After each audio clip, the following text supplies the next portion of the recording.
Vamos a realizar el análisis de la primera pregunta que colocamos con respecto al pre-IFES que estamos desarrollando en química y en biología, pero en este caso vamos a trabajar química. La clase pasada, eh, a partir de este enunciado, pudimos amarrar dos preguntas, las cuales vamos a explicar. Se refiere básicamente a química, energía y materia.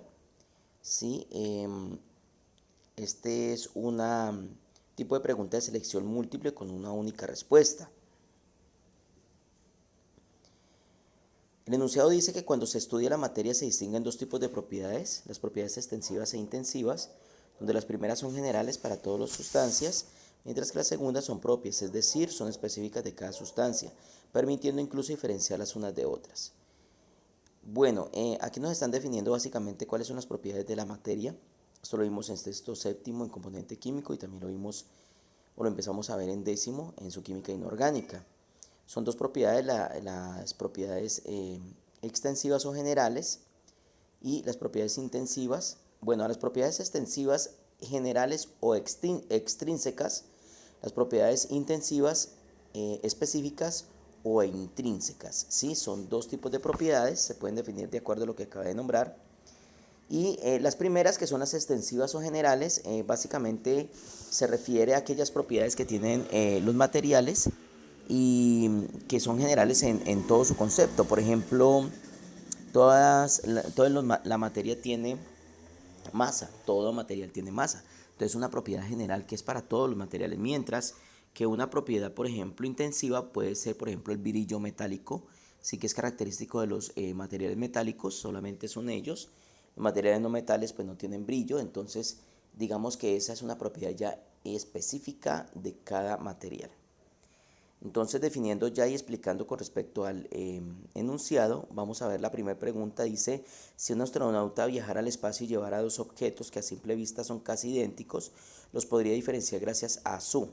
Entonces nos dan cuatro opciones de respuesta, vamos a definirlas cada una de ellas, explicarlas para recordar conceptos y poder llegar a la respuesta correcta. Entonces miremos la A, dice la masa.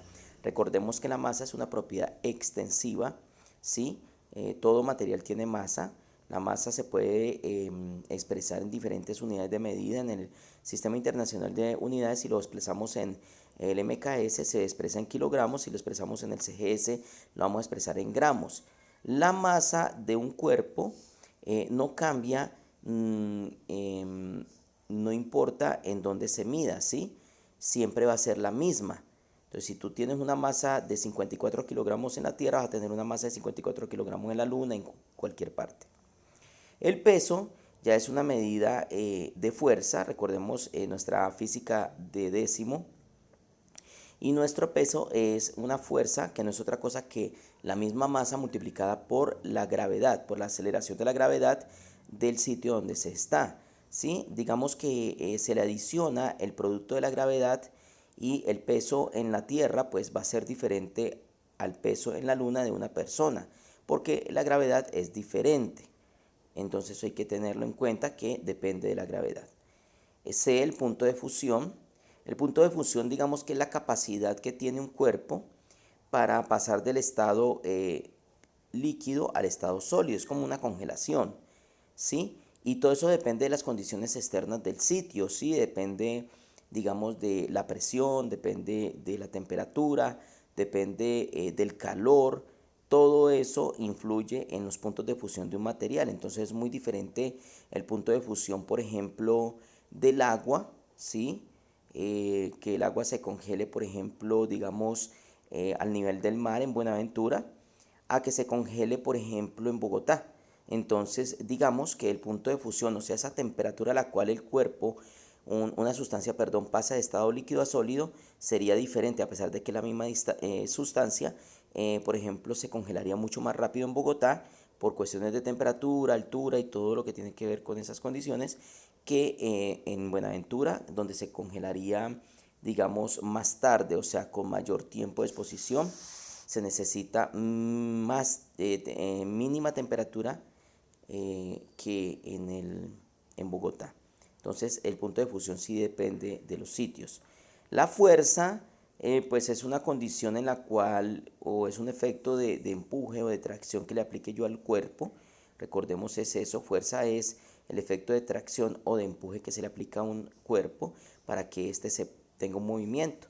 Entonces, ya definiendo esos cuatro conceptos, vámonos entonces a tratar de dilucidar qué es lo que quiere la pregunta.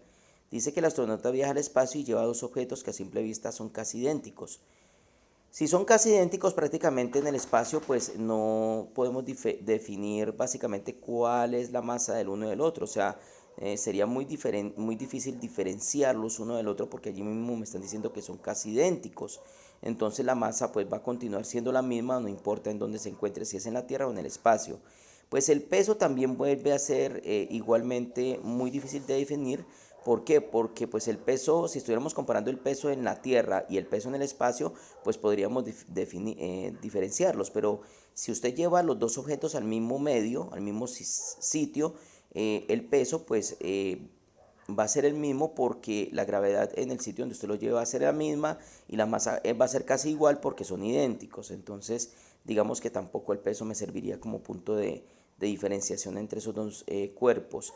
El punto de fusión sí es, ¿por qué? Porque el punto de fusión de un cuerpo y del otro sí va a ser una variable, ¿sí? Porque depende, digamos, aunque sean muy idénticos, uno puede estar congelando más rápido que el otro, ¿sí? En el espacio, ya que los dos, digamos, aunque son idénticos, no son iguales. Entonces, esta propiedad punto de fusión sería la respuesta correcta. La fuerza no, porque la fuerza yo le puedo aplicar la misma fuerza a ambos objetos y eso no me va a definir a mí si el uno se mueve más rápido que el otro porque prácticamente son idénticos. Entonces, los puntos de fusión serían la única variable o la única propiedad, en este caso, de la materia que genera básicamente esa posibilidad de diferenciar un cuerpo del otro. En la segunda pregunta, que está amarrada al mismo, digamos, enunciado, dice que una propiedad intensiva del agua permite que algunos artrópodos, anfibios y reptiles pueden permanecer sobre el agua sin hundirse, desplazándose y evitando la muerte. Esta propiedad recibe el nombre de... Bueno, definamos primero los cuatro conceptos. A, viscosidad. La viscosidad es una propiedad de la materia que depende de qué tan cerca y tan alejadas están las moléculas de un material. Sí, le da la posibilidad de formar como especie de láminas. Así es como el aceite, por ejemplo, es más viscoso que el agua. El agua tiene una viscosidad muy baja. Entonces, la viscosidad es esa característica. El punto de congelación, recordemos que es la temperatura a la cual el cuerpo pasa del estado líquido al estado sólido. Es muy parecido al punto de fusión. Entonces, esa es la característica, la temperatura a la cual una sustancia pasa del estado líquido al estado de sólido, punto de congelación. La tensión superficial es, digamos, la propiedad que tiene el agua, ¿sí? De formar redes invisibles entre sus moléculas gracias al espaciamiento entre los átomos que la componen. O sea, sabemos que hay un espaciamiento entre oxígeno y oxígeno de 105 grados y esto hace que las moléculas se vayan uniendo una a otra para que se forme como una especie de red invisible, como una telaraña, y esto es una propiedad denominada la tensión superficial y es propia del agua. Gracias a la tensión superficial, por ejemplo, se puede subir el agua a una palma de coco, sí, llenar los cocos a una altura de 30 a 35 metros, y gracias a esa tensión superficial y capilaridad se puede dar.